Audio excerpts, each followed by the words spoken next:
Salam, hər vaxtınız xeyirli olsun. Mən demişdim ki, ardı var. Elə oldu ki, mənim indiyə qədər görüşə bilmədiyim, ümumiyyətlə uzaqdan uzağa ancaq tanıdığım insanlarla biz bir araya gələ bildik. Ayrı-ayrılıqda hərəmizin öz mübarizəsi olmuşdu indiyə kimi. Hətta 6 ay bundan əvvəl Mədəniyyət Nazirliyindən şəxsən hər birimizlə ayrı-ayrılıqda əlaqə saxlayıb, hər birimizin ərizəsini də almışdı bəzi məsələlərlə bağlı.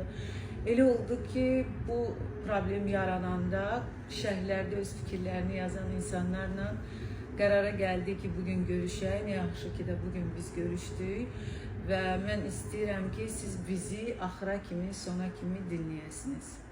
Mən Tərənə Mahmudova, yəqin ki, çoxlarınız mənə tanırsınız, estrada caz ifaçısıyam.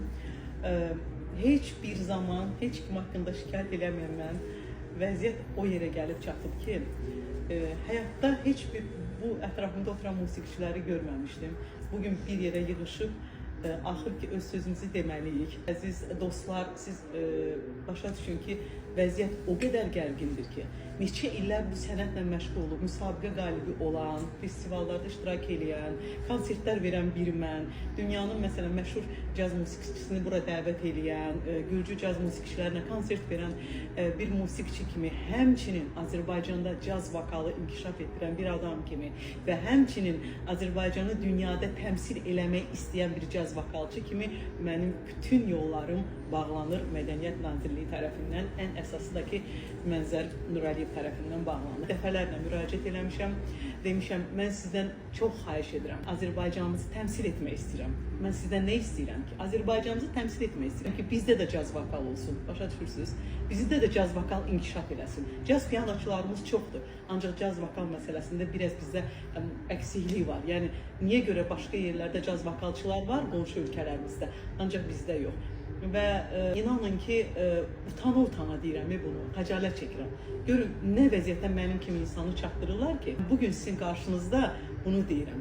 Profesional, musiqi ilə məşğul olan bir insan, hansı ki, həyatımı sənətə həsr eləmişəm, görün nə bir vəziyyətdir ki, mən deyirəm ki, qoymurlar məni vətənimi təmsil edin başqa yerdə.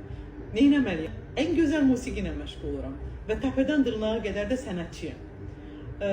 Və mənə elə gəlir ki, bu söhbətlərdən sonra, bu danışıqlardan sonra Mənzər Nurəliyev haqqında bir ölçü götürürlər. Çünki artıq bıçaq sümüyə dirənib də, yəni belə. Mən də salamlayıram izləyiciləri. Mən Şəhriyar Musayev, kamança ifaçısı, 2013-cü il Beynəlxalq və Respublika müsabiqələr laureatı, 2022-ci il Beynəlxalq Onlayn Kamança Festivalının Grand Prix mükafatçısı. Bəli, Nura xanımın çıxışını izlədim. Zaten biz 6 ay bundan qabaq mənim sənət dostlarım, milli musiqi ifaçıları Alma xanım, Pərviz Qasımov, Məsim İslamov, bir çox ifaçılar bu problemlə bağlı öz səhifəmizdə və aidiyyatı qurumlara şikayətimizi etməyimizə baxmayaraq, çox təəssüf olsun ki, bugünə qədər bu problem öz həllini tapmadı. Və bugün də qərarı aldıq ki, biz bunu bir masa arxasında müzakirə eləyək və bu problemin həqiqətən də həlli yolunun tapılmasına, həll olunmasını istəyirik. Bəli, bu illərlə bu problemlər davam edib. Bir sənətçi olaraq 2013-cü ildən bəri bizim qastrol səfərlərimiz, mənim adıma gələn dəvət məktublarına imtinalar və yaxud da alternativ ifaçıların təklif olunması və mən bunu öz səhifəmdə də işıqlandırmışdım ki, qastrol səfərlərinin birində məhz Mənzər Nurəliyeva üçün parfüm təkliflər olmuş ki, bir komanda olaraq müəyyən bir məbləğdə təklif edək ki, Mənzər xanımın hədiyyəsi gedib çatmalıdır. Bu məsələləri işıqlandırmışdıq.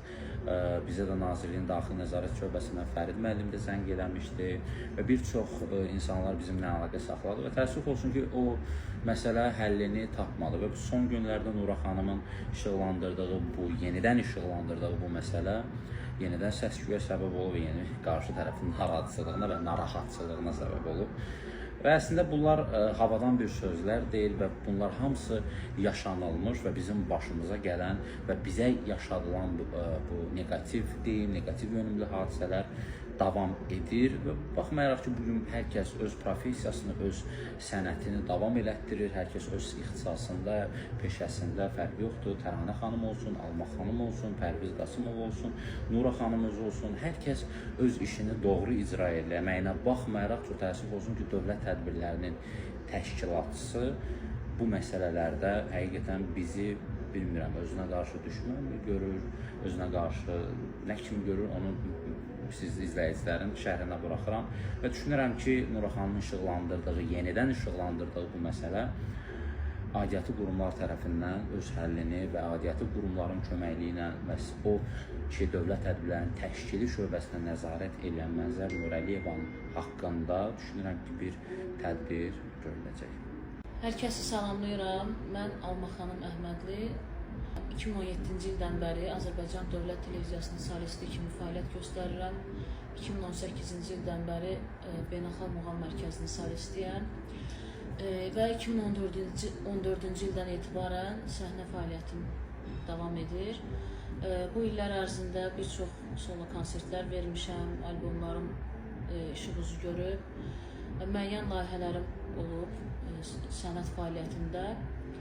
Bugünkü şikayətimin məğzi Mədəniyyət Nazirliyinin işçisi Mənzər Nurəliyeva haqqındadır. Uzun müddətdir mən və bir çox sənət adamları, adlarını çəkməyəcəm çünki siyahı uzundur. Hətta bununla bağlı şikayət ərizələri də yazmışıq biz Mədəniyyət Nazirliyinə. Buna baxmayaraq hələ ki bizə cavab gəlir ki, araşdırma gedir, amma nəticə yoxdur. Uzun müddətdir həm mənimlə, həm də digər sənət nümayəndələrindən bağlı müəyyən tələbləri olub bu insanın. Sənət adamlarına qeyri-etik davranışları var. İllərdir və bu davam eləyir. Onları alçaldırmışcasına tədbirlərdə davranışları var. Mən özüm də bunun şahidiyəm. Qeyri-etik davranışları var və vəzifə səlahiyyətlərindən sui-istifadə edir. Mən və bir çox sənətçilərin dövlət tədbirlərində iştirakına mane olur, siyahılardan adımızı sildirir və bu siyahılarda onun öz yaxınlıq etdiyi, öz dostları, rəfiqələri, müəyyən tələblərinə cavab verən dostları və öz yaxınları bu siyahılarda daima yer alır. Buna misal olaraq ən sonuncu səfərimizdən danışmaq istəyirəm. Özbəkistanda keçirilən Azərbaycan Mədəniyyət günlərində təxmini 10-15 günə yaxın məşqlər oldu. Cənab Nazir Adi Kərim tərəfindən mən bu siyahıya salınmışdım. Bu konsertdə iştirakım onun tərəfindən mümkün olacaqdı. Amma bir gün qalmış Mənzər Nurəliyeva öz pianistinin, yəni onun müəyyən işlərini görən Nərgiz xanımla pianist onun əli ilə, hətta onun telefonundan mənə zəng açaraq dedi ki, səni bu konsertdən sildirirəm. Və təbii ki, mən də 15-20 günümü bu konsertə sərf etdiyimə görə ondan bunun səbəbini tələb etdim. O mənə hədələyərək sənin yaşın imkan vermir ki, sən məndən açot alasan, hətta bu kimi qeyri-etik bir ifadə işlətdi mənə qarşı.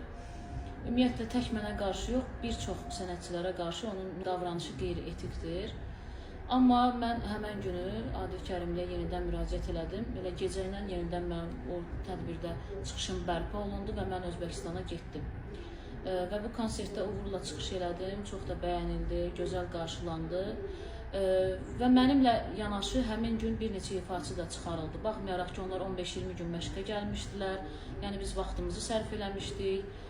Və bunun qarşılığında da cəmi 300 manat pul almışıq 2-3 aydan sonra. İndi mövzu bu deyil. Ondan sonraki bütün tədbirlərdə o öz qeyri-etik əməllərini icra elədi mənə qarşı, məni bütün tədbirlərdən sildirdi.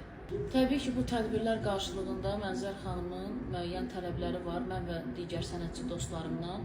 Amma çox təəssüflər olsun ki, biz əlimizdə kamera və yaxud səs yazma aparatı ilə gəzmədiyimizə görə bunları fakt kimi sizlərə göstərə bilmirik. Amma bir çox, hətta 20-yə yaxın şikayət ərizəsi var Mədəniyyət Nazirliyinin daxili nəzarət şöbəsində. Buna baxmayaraq, hələ ki, bu şikayətlərimiz cavabsız qalır. Mən və sənət dostlarımın məqsədi qarayaxma kampaniyası aparmaq deyil. Biz dövlət qurumlarından rica edirik ki, bu məsələ şəffaf, təmiz və qərarsız şəkildə araşdırılsın. şahid ifadələrimizi qəbul eləsinlər. Rüşvət tələb olunması iddiaları və vəzifə səlahiyyətlərindən sui-istifadə iddiaları araşdırılsın. Mənzər Nurəliyeva hansı sənətçilərlə yaxın münasibəti, dostluq münasibəti varsa, bütün dövlət tədbirlərində, əksər dövlət tədbirlərində siyahıya onları saldırır və hətta bizim kimi sənətçiləri bu siyahıdan sildirir, bizim yerimizə də onları saldırır, xarici səfərlərə öz yaxın dostlarını göndərir. Artıq bu proseslər uzun illərdir ki, davam edir. Hətta bundan əvvəlki keçmiş 3 nazirin vaxtından belə Mənzər Nurəliyeva bu prosesləri icra edir. Mən xahiş edirəm ki, hər bir sənətçiyə öz əməyinin qarşılığında, öz sənətinin qarşılığında dəyər verilsin və bu insan hansısa şəxsi münasibətlərin qurbanına çevrilməsin.